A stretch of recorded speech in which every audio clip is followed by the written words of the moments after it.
Halo semua, perkenalkan saya Alarik William Pahagasa Tarigan. Saya kelas 4 dari Neptune Class. Saya bersekolah di SD Integritas Bangsa. Pada kesempatan kali ini, saya akan menceritakan seorang tokoh Alkitab yang mengalami perubahan yang sangat drastis dan dipakai Tuhan untuk menyebarkan firman Tuhan.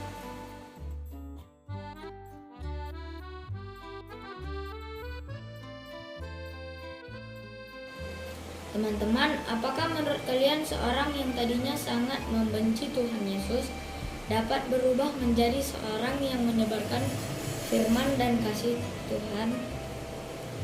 Mari kita mengikuti cerita Saulus yang berubah menjadi Paulus.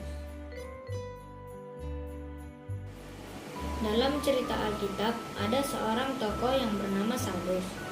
Dia dikenal karena ketegasannya membela hukum Taurat. Dia berasal dari kota Tarsus, yang merupakan kota yang besar. Saulus bukanlah orang sembarangan. Dia adalah orang Yahudi dari suku Benyamin. Bagi Saulus, kelompok baru yang mengikuti Yesus adalah ancaman. Dia melihat mereka sebagai penyesat hukum Taurat dan menodai tradisi nenek moyang.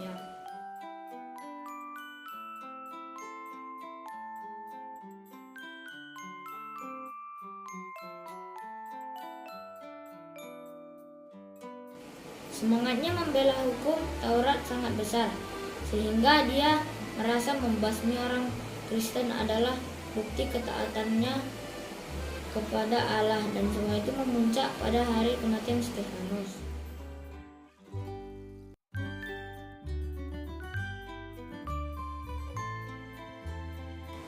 Stefanus mengingatkan bangsa Israel yang selalu menolak utusan Tuhan, sehingga masyarakat marah dan mereka menyeretnya, dan di sana Saulus menyaksikannya dan menyetujui kematian Stefanus. Sejak hari itu penganiayaan terhadap orang Kristen dimulai. Saulus mengamuk, menyeret orang Kristen dan menyerahkan mereka untuk dipenjarakan.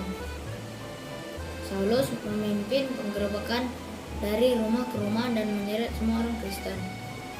Namun semakin dia memburu, semakin gereja bertumbuh. Orang-orang yang melarikan diri memberitakan Injil ke kota lain. Saulus marah dan mengejar mereka sampai ke kota asing, yaitu Damsyik. Dengan membawa surat kuasa dari imam besar, dia diberi izin untuk menangkap dan membawa kembali orang Kristen ke Yerusalem.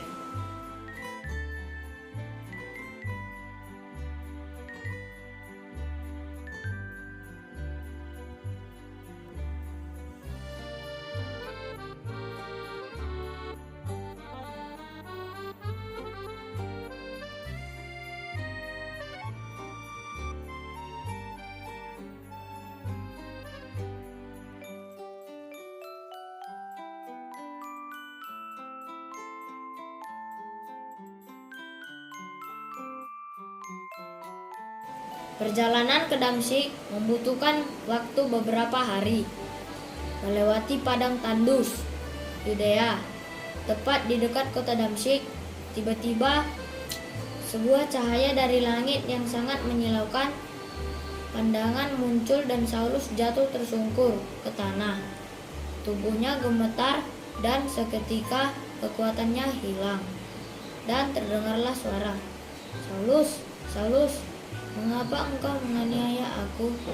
Saulus ketakutan dan berkata, "Tuhan, siapakah engkau?"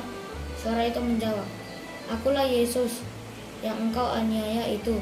Bangunlah dan pergilah ke kota di sana. Akan dikatakan kepadamu apa yang harus kau perbuat." Para rombongan itu menyaksikan kejadian itu. Saat Saulus mencoba berdiri, dia tidak bisa melihat.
Saulus tinggal di kota Damsyik. Selama 3 hari ia tidak makan dan minum, dan juga tidak melihat.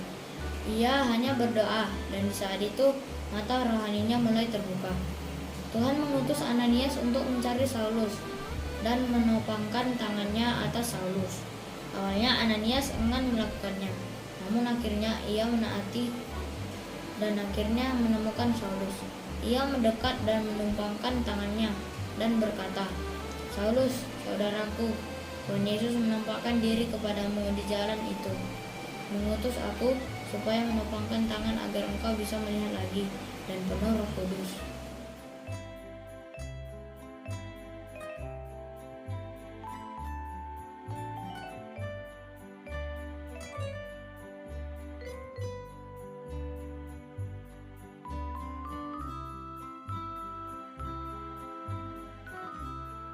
Saat itu juga Saulus dapat melihat kembali.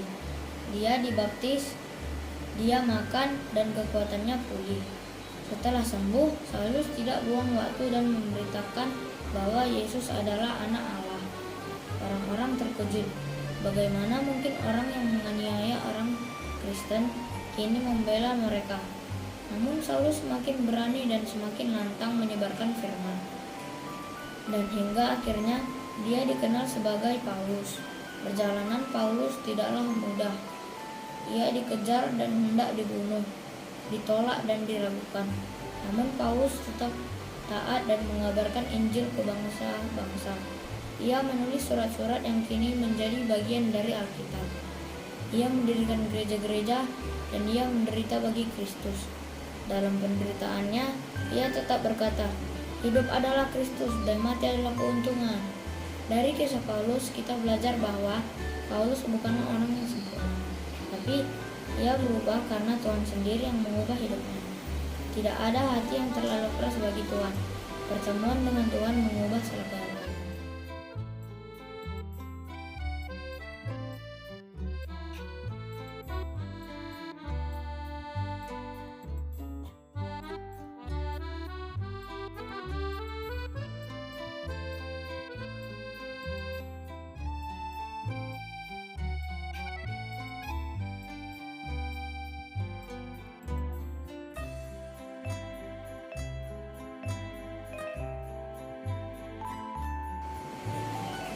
Demikian kisah Paulus.